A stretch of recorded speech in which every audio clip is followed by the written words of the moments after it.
Number 1 उत्सुकता। अभ्यासात चित्त लागण्यासाठी पहिली आणि सर्वात महत्त्वाची गोष्ट आहे उत्सुकता। कारण जर अभ्यासाला बसण्याची तुमची इच्छाच होत नसेल तर कोणतेही उपाय करून फायदा नाही। म्हणून सर्वात आधी तुम्हाला एकदम फ्रेश व्हावं लागेल। शरीर व मनाला एकदम ताजे करा। यानंतर अभ्यासाला बसताना टेबल खुर्ची यासारख्या उंच वस्तू घ्या। पुरेसे उजेड आणि शांतता असलेल्या रूमात पाठीचा कणा ताठ करून अभ्यासाला बसा। नंबर 2 नियमितपणा। कोणतीही गोष्ट जर तुम्ही नियमित करत असाल तर काही दिवसांनी शरीराला त्या गोष्टीची सवय होऊन जाते। फॉर एक्झाम्पल, जर तुम्ही सकाळी उठण्याची सवय लावता तर तुम्हाला आधी खूप कंटाळा येईल, पण जसजसे तुम्ही रोज सकाळी लवकर उठायचे ठरवता आणि रोज असं केल्याने याची तुम्हाला सवय होते आणि तुम्हाला ऑटोमॅटिकली सकाळी लवकर जाग येते। जरी सुरुवातीला तुमचे मन अभ्यासात लागत नसेल तरी बळजबरीने अभ्यासाला बसा। काही दिवसातच तुम्हाला याची सवय होऊन जाईल व तुम्हाला अभ्यास करण्याची आवड आपोआप निर्माण होईल। पण यासाठी तुम्हाला सुरुवात करावी लागेल बरं का। अभ्यासाला बसण्याआधी सर्व अडथळे दूर करायचे।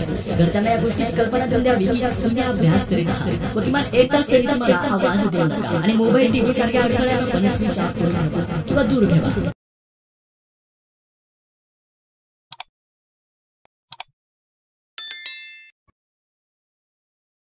नंबर 3 परत परत वाचणे। ज्या पण विषयाचा तुम्ही अभ्यास करीत असाल किंवा जे काही तुम्हाला वाचलेले लक्षात ठेवायचे असेल त्याला वारंवार वाचावे। मनातल्या मनात न वाचता मोठ्याने वाचून रिपीट करावे। पुन्हा पुन्हा वाचताना आपले पूर्ण लक्ष त्या वाक्याकडे ठेवायचे जेणेकरून तुम्हाला ती माहिती लक्षात राहावी। परीक्षेत चांगले मार्क्स मिळवण्यासाठी अशा पद्धतीने वाचन आणि अभ्यास केल्यास तुम्हाला याचे रिझल्ट्स नक्कीच दिसून।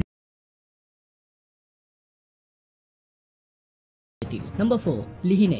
जर परत परत वाचून सुद्धा तुम्हाला शंका आहे की तुम्ही वाचलेले परत विसरू शकतात तर तुम्ही लिखाण पण करू शकतात। यासाठी वाचन पूर्ण झाल्यावर पुस्तकात न पाहता आपल्या वहीत उत्तरे लिहिण्याचा प्रयत्न करा।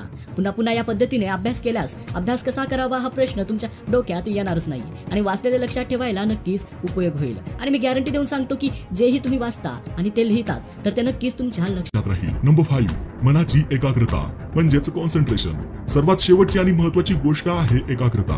कोणतीही गोष्ट एकाग्रतेने केल्यास त्याचे लाभ नक्कीच मिळतात। चांगल्या पद्धतीने अभ्यास करण्यासाठी शांत मन आणि एकाग्रतेचा आवश्यकता आहे। यासाठी तुम्ही ध्यान आणि योग प्राणायाम करू शकतात। अभ्यासाला बसण्यापूर्वी 10 मिनिटे कोणताही विचार डोक्यात येऊ देऊ नका। आपले चित्त श्वासावर